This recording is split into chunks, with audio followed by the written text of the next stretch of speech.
ഈശോമിശിഹായ്ക്ക് സ്തുതിയായിരിക്കട്ടെ. ദാനിയേലിന്റെ പുസ്തകം 2-ാം അധ്യായം. നബൂഖദ്നേസറിന്റെ സ്വപ്നം. നബൂഖദ്നേസറിന്റെ 2-ാം ഭരണവർഷം രാജാവിന് ചില സ്വപ്നങ്ങളുണ്ടായി. തന്മൂലം അവന്റെ മനസ്സ് കലങ്ങി ഉറക്കം നഷ്ടപ്പെട്ടു. സ്വപ്നം വ്യാഖ്യാനിക്കാൻ മന്ത്രവാദികളെയും ആഭിചാരകന്മാരെയും ക്ഷുദ്രപ്രയോഗക്കാരെയും കൽദായരെയും വരുത്താൻ രാജാവ് കൽപ്പിച്ചു. അവരെല്ലാവരും രാജസന്നിധിയിൽ വന്നു. രാജാവ് അവരോട് പറഞ്ഞു, എനിക്കൊരു സ്വപ്നമുണ്ടായി, അതിൻ്റെ അർത്ഥം അറിയാൻ എനിക്ക് ഉത്കണ്ഠയുണ്ട്. കൽദായർ രാജാവിനോട് പറഞ്ഞു, രാജാവ് നീണാൾ വാഴട്ടെ. സ്വപ്നം എന്തെന്ന് ഈ ദാസരോട് പറഞ്ഞാലും ഞങ്ങൾ വ്യാഖ്യാനിക്കാം. രാജാവ് കൽദായരോട് പറഞ്ഞു, എൻ്റെ വാക്കിന് മാറ്റമില്ല. സ്വപ്നവും അതിൻ്റെ വ്യാഖ്യാനവും പറയുന്നില്ലെങ്കിൽ നിങ്ങളെ കഷ്ണം കഷ്ണമായി അരിയുകയും നിങ്ങളുടെ ഭവനങ്ങൾ നശിപ്പിക്കുകയും ചെയ്യും. എന്നാൽ സ്വപ്നവും അതിൻ്റെ വ്യാഖ്യാനവും നൽകിയാൽ വിശേഷ സമ്മാനങ്ങളും പ്രതിഫലവും വലിയ ബഹുമതിയും നിങ്ങൾക്ക് ലഭിക്കും. അതുകൊണ്ട് സ്വപ്നവും അതിൻ്റെ അർത്ഥവും പറയുവിൻ. അവർ വീണ്ടും പറഞ്ഞു, സ്വപ്നം എന്തെന്ന് ഈ ദാസരോട് പറയുക, ഞങ്ങൾ വ്യാഖ്യാനിക്കാം. രാജാവ് പറഞ്ഞു, നിങ്ങൾ കൂടുതൽ സമയം ലഭിക്കാൻ ശ്രമിക്കുകയാണെന്ന് എനിക്കറിയാം.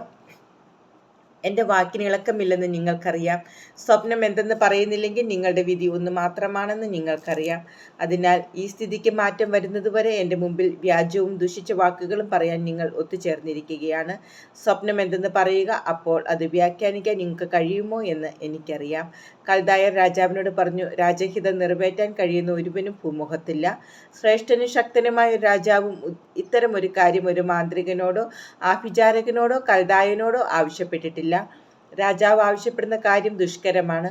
അത് വ്യക്തമാക്കി തരാൻ ദേവന്മാർക്കല്ലാതെ ആർക്കും സാധിക്കുകയില്ല. അവരാകട്ടെ മനുഷ്യന്റെ ഇടയിൽ ഇല്ലതാനും. ഇത് കേട്ട് രാജാവ് അത്യന്തം കോപാക്രാന്തനായി ബാബിലോണിലെ ജ്ഞാനികളെയെല്ലാം നശിപ്പിക്കാൻ കൽപ്പിച്ചു. ജ്ഞാനികളെയെല്ലാം വധിക്കണമെന്ന കൽപ്പന പുറപ്പെട്ടു. അതിനാൽ ദാനിയേലിനെയും കൂട്ടുകാരെയും കൊല്ലേണ്ടതിന് അവർ അന്വേഷിച്ചു. ബാബിലോണിലെ ജ്ഞാനികളെയെല്ലാം വധിക്കാൻ പുറപ്പെട്ട രാജസേനാനിയായ അരിയോക്കിനോട് ദാനിയേൽ ബുദ്ധിപൂർവവും വിവേകത്തോടു കൂടെയും ചോദിച്ചു, എന്തുകൊണ്ടാണ് രാജകൽപ്പന ഇത്ര ക്രൂരമായിരിക്കുന്നത്? അരിയോക്ക് ദാനിയേലിനെ കാര്യം ധരിപ്പിച്ചു. ദാനിയേൽ രാജസന്നിധിയിലെത്തി സ്വപ്നം വ്യാഖ്യാനിക്കാൻ തനിക്ക് സമയം അനുവദിക്കണമെന്ന് അപേക്ഷിച്ചു. പിന്നീട് ദാനിയേൽ വാസസ്ഥലത്ത് ചെന്ന് തൻ്റെ സ്നേഹിതരായ ഹനനിയായെയും മിഷായേലിനെയും അസറിയായെയും കാര്യമറിയിച്ചു. ബാബിലോണിലെ മറ്റ് ജ്ഞാനികളോടൊപ്പം താനും കൂട്ടുകാരും നശിക്കാതിരിക്കേണ്ടതിന് ഈ രഹസ്യത്തെപ്പറ്റി സ്വർഗസ്ഥനായ ദൈവത്തിൻ്റെ കരുണ യാചിക്കണമെന്ന് ദാനിയേൽ അവരോട് ആവശ്യപ്പെട്ടു. രാത്രിയിൽ ഒരു ദർശനത്തിൽ ദാനിയേലിന് രഹസ്യം വെളിപ്പെട്ടു. അപ്പോൾ അവൻ സ്വർഗസ്ഥനായ ദൈവത്തെ സ്തുതിച്ചു. അവൻ പറഞ്ഞു, ദൈവത്തിൻ്റെ നാമം എന്നെന്നും വാഴ്ത്തപ്പെടട്ടെ. ജ്ഞാനവും ശക്തിയും അവിടുത്തേതാണ്. സമയങ്ങളുടെയും കാലങ്ങളുടെയും മാറ്റം അവിടുന്ന് നിശ്ചയിക്കുന്നു. രാജാക്കന്മാരെ നീക്കുന്നതും വീണ്ടും പ്രതിഷ്ഠിക്കുന്നതും അവിടുന്നാണല്ലോ. ജ്ഞാനിക്ക് ജ്ഞാനവും അറിവുള്ളവൻ അറിവും പ്രദാനം ചെയ്യുന്നത് അവിടുന്നാണ്. അഗാധവും അജ്ഞേയവുമായ കാര്യങ്ങൾ അവിടുന്ന് വെളിപ്പെടുത്തുന്നു. അന്ധകാരത്തിൽ മറിഞ്ഞിരിക്കുന്നത് എന്താണെന്ന് അവിടുന്ന് അറിയുന്നു. പ്രകാശം അവിടുത്തോടൊപ്പം വസിക്കുന്നു. എൻ്റെ പിതാക്കന്മാരുടെ ദൈവമേ, ഞാൻ അങ്ങേക്ക് നന്ദി പറയുന്നു, അങ്ങയെ സ്തുതിക്കുന്നു. അങ്ങ് എനിക്ക് ജ്ഞാനവും ശക്തിയും നൽകി. ഞങ്ങൾ അപേക്ഷിച്ചത് അവിടുന്ന് എന്നെ അറിയിച്ചു. രാജാവിൻ്റെ സ്വപ്നം അങ്ങ് ഞങ്ങൾക്ക് വെളിപ്പെടുത്തി. ബാബിലോണിലെ ജ്ഞാനികളെ നശിപ്പിക്കാൻ രാജാവ് നിയമിച്ചിരുന്ന അരിയോക്കിനെ സമീപിച്ച് ദാനിയേൽ പറഞ്ഞു, ബാബിലോണിലെ ജ്ഞാനികളെ നശിപ്പിക്കരുത്. എന്നെ രാജസന്നിധിയിൽ കൊണ്ടുപോവുക. ഞാൻ രാജാവിൻ്റെ സ്വപ്നം വ്യാഖ്യാനിക്കാം. അരിയോക്ക് ഉടനെ തന്നെ ദാനിയേലിനെ രാജസന്നിധിയിൽ കൊണ്ടുചെന്ന് പറഞ്ഞു, രാജാവിൻ്റെ സ്വപ്നം വ്യാഖ്യാനിക്കാൻ കഴിവുള്ള ഒരുവനെ യൂദായിൽ നിന്നുള്ള പ്രവാസികളുടെ ഇടയിൽ ഞാൻ കണ്ടെത്തിയിരിക്കുന്നു. ബെൽതെശാസർ എന്ന് പേരുള്ള ദാനിയേലിനോട് രാജാവ് ചോദിച്ചു, ഞാൻ കണ്ട സ്വപ്നവും അതിൻ്റെ വ്യാഖ്യാനവും വെളിപ്പെടുത്താൻ നിനക്ക് കഴിയുമോ? ദാനിയേൽ പറഞ്ഞു, ഒരു ജ്ഞാനിക്കും ആഭിചാരകനും മാന്ത്രികനും ജ്യോതിഷനും രാജാവ് ആവശ്യപ്പെട്ട രഹസ്യം വെളിപ്പെടുത്താനാവില്ല. എന്നാൽ രഹസ്യങ്ങൾ വെളിപ്പെടുത്തുന്ന ഒരു ദൈവം സ്വർഗത്തിലുണ്ട്. അവിടുന്ന് ഭാവിയിൽ സംഭവിക്കാനിരിക്കുന്ന കാര്യങ്ങൾ നബൂഖദ്നേസർ രാജാവിനെ വെളിപ്പെടുത്തിയിരിക്കുന്നു. നിന്റെ സ്വപ്നവും കിടക്കയിൽ വച്ചുണ്ടായ ദർശനങ്ങളും ഇവയാണ്. രാജാവെ, ഭാവിയിൽ സംഭവിക്കാനിരിക്കുന്നവയെപ്പറ്റി ചില ചിന്തകൾ കിടക്കയിലായിരിക്കുമ്പോൾ നിനക്കുണ്ടായി. രഹസ്യങ്ങൾ വെളിപ്പെടുത്തുന്നവൻ വരാനിരിക്കുന്ന കാര്യങ്ങൾ നിന്നെ അറിയിച്ചിരിക്കുന്നു.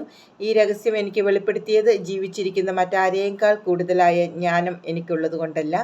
പ്രത്യുത രാജാവ് വ്യാഖ്യാനം അറിയേണ്ടതിനും മനസ്സിലുള്ള വിചാരങ്ങൾ ഗ്രഹിക്കേണ്ടതിനുമാണ്. രാജാവേ, നീ ഒരു പ്രതിമ കണ്ടു. തിളങ്ങുന്ന ആ വലിയ പ്രതിമ നിന്റെ മുമ്പിൽ നിന്നു. അതിൻ്റെ രൂപം ഭയങ്കരമായിരുന്നു. ആ പ്രതിമയുടെ ശിരസ് തങ്കം കൊണ്ടും മാറിടവും കരങ്ങളും വെള്ളി കൊണ്ടും വയറും തുടകളും ഓടുകൊണ്ടും കാലുകൾ ഇരുമ്പുകൊണ്ടും ആയിരുന്നു. പാദങ്ങൾ ഇരുമ്പും കളിമണ്ണും ചേർന്നതും. നീ നോക്കിക്കൊണ്ടിരിക്കെ ഒരു കല്ല് ആരും തൊടാതെ അടർന്നു വന്ന് ബിംബത്തിൻ്റെ ഇരുമ്പും കളിമണ്ണും ചേർന്ന പാദങ്ങളിൽ പതിച്ച് അതിനെ ഛിന്നഭിന്നമാക്കി. ഇരുമ്പും കളിമണ്ണും ഓടും വെള്ളിയും സ്വർണവുമെല്ലാം ഒന്നുപോലെ പൊടിഞ്ഞ് വേനൽക്കാലത്ത് മെതിക്കളത്തിലെ പതിരു പോലെയായി. അവയുടെ ഒരു തരി പോലും കാണാനില്ലാത്ത വിധം കാറ്റ് അവയെ പറത്തിക്കൊണ്ടുപോയി. പ്രതിമ തകർത്ത കല്ലാകട്ടെ ഒരു മഹാപർവ്വതമായി തീർന്ന് ഭൂമി മുഴുവൻ നിറഞ്ഞു.